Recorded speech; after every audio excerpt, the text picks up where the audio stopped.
fulani ni unga wa ngano. Yani wewe andazi wewe, chapati wewe, keki wewe, yani kila kitu wewe. Wewe kuwa hivyo hivyo. Maisha sasa hivi anataka mtu ambaye anaweza kujichanganya. Good afternoon. Habari za saizi.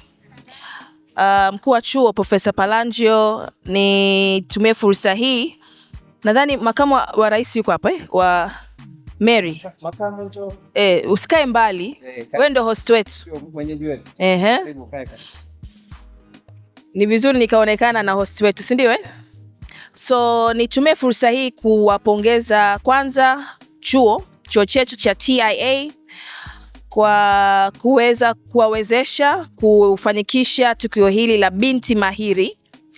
Lakini nitumie fursa hii pia kupongeza timu nzima iliyokaa kuwaza na kufanikisha kwa mawazo na kwa kusimamia uratibu wa tukio letu la leo. Nadhani mkiongozwa na makamu wa rais dada yetu Mary, tumpigie makofi mengi ya pongezi.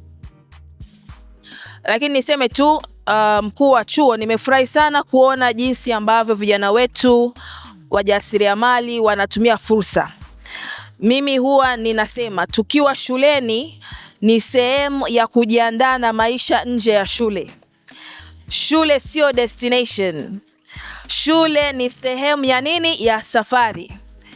Kuna maisha mengi sana baada ya miaka yetu tunayotumia michache hapa chuoni. Kwa hiyo chuo ni jukwaa. Vijana wengi tunasema kwamba tunakosa majukwaa, tunakosa fursa, tunakosa nafasi. Lakini leo kumbe wanafunzi wenzetu wanatufundisha kuwa hapa chuoni pia ni jukwaa. Nadhani kampasi na wanafunzi pengine above 20,000. Kwa mtu ambaye ana akili ya kibiashara anaona kabisa hii ni fursa, huo ni mtaji wa mimi kuanza kuchomoka kwenye maisha yangu. Kwa hiyo nimefurahi kuona na nyinyi kama chuo mnawapa nafasi hawa vijana. Wengine wanatumia taaluma wanazozisomea hapa kutranslate kwenye uhalisia, kwenye mahitaji ya kijamii.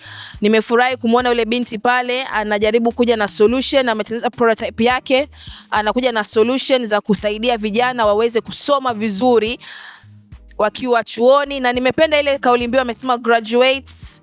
Naomba nisome vizuri pale. Kuna kitu amesema hapo. I think when you go for yes, learn smarter, graduate stronger. Very very powerful words ametumia.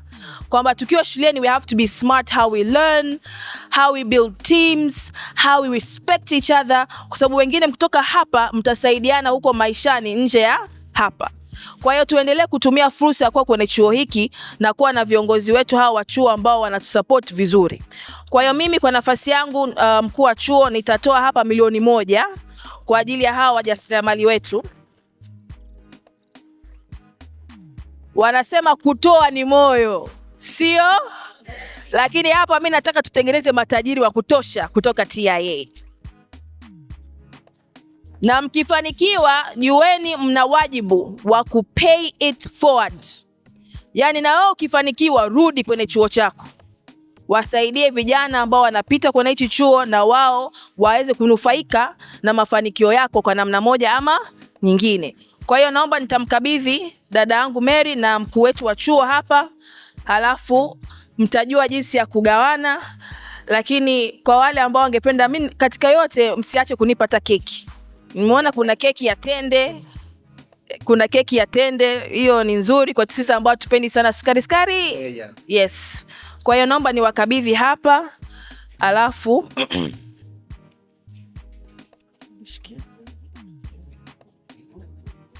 na hii ni sehemu tu ya kusema kwamba mnachofanya ni sahihi. You're on the right track. Mtu asiwakachie tamaa. Kuna zile kauli sisi kwa watu tunasoma mkuu wa chuo kuna zile kauli fulani ni unga wa ngano.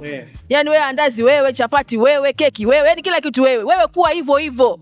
Maisha sasa hivi anataka mtu ambaye anaweza kujichanganya na kutumia fursa, kuzikamata, kuzikimbilia na kutengeneza maisha yake ambayo ni bora zaidi. Kuna wengi hapa pengine mmetoka kwenye familia ambazo ni duni, wengine mnasoma kwa kuungaunga. Hii ni fursa yako wewe kubadilisha hatma na maisha ya familia yako. Kwa hiyo usimwangalie mtu. Sawa sawa Mambo ya peer pressure sijui kudanganyana hapa, achana nayo. Wewe focus kwenye maisha yako, iangalie wewe kama wewe kule ulikotoka na kule ambako unataka kuelekea. Nadhani hayo yanatosha kwa hapa. Nashukuru sana. Jina langu naitwa Profesa William Amos Palanjo, ni mkuu wa taasisi ya uhasibu Tanzania. Na siku ya leo tumekuwa na tukio zuri la mabinti mahiri. Hii ni sehemu ya kuwaandaa vijana ili waweze kuwa mahiri kwenye masomo, lakini pia kwenye kujitegemea na kuweza kuja na vitu vingine ambavyo wanaweza kufanya baada ya kumaliza mafunzo yao. Leo hii imezinduliwa rasmi binti mahiri, kwa maana hiyo itakuwa inaendelea miaka mingine. Nini mpango mkakati? Kwa nini mmeweka mkono kama chuo kuhakikisha kwamba mna support hao wanafunzi mabinti, lakini huenda si mabinti tu, kuna vitu vingine? Kwa nini mnafanya hiki? Nashukuru sana. Kwanza niseme programu hizi ziko mbili kubwa. Kuna moja ambayo inaitwa Career Development Program ambayo inawasaidia wanafunzi wote wa taasisi yetu, wavulana na wanawake pia. Lakini kwenye kesi ya hii ya leo tumeona kuna hili kundi la mabinti. Hili kundi nalo ni special. Lina mambo yake ambayo yakizingatiwa yanaweza wakawafanya wanafunzi wetu wakasoma kwa furaha, lakini pia baada ya kumaliza masomo yao wakapata nafasi pia ya kuweza kujitegemea, kwa maana ya kujiajiri kwenye bunifu wanazozifanya, lakini pia na kuweza kuwasaidia wenzao waweze kusimama zaidi na waweze kusoma masomo yao vizuri. Nimesikia leo na siku nyingine waga nasikia sana ikitajwa TIA, wanasema elimu kwa ufanisi. Nini siri au kwa nini elimu kwa ufanisi? Nashukuru sana. Hiyo kwanza ni slogan yetu ya TIA. Na kimsingi tunachosema TIA elimu kwa ufanisi, tuna mambo mengi. Moja, tunahakikisha tunafundisha kwa ufanisi. Lakini la pili, tunahakikisha wanafunzi wetu wanaomaliza chuo hapa wanakuwa wamepata skills na knowledge ambayo itawasaidia wanapoenda kwenye jamii waweze kufanya kazi vizuri na kwa ufanisi. Ndio lengo letu. Lengo ni ufanisi. Tuko katika chuo cha uhasibu TIA, na huyu ndiye mkuu wa chuo hiki. Elimu kwa ufanisi, kufanya kazi, kusoma kwa ufanisi. Asante sana mheshimiwa. Nashukuru sana. Asante sana.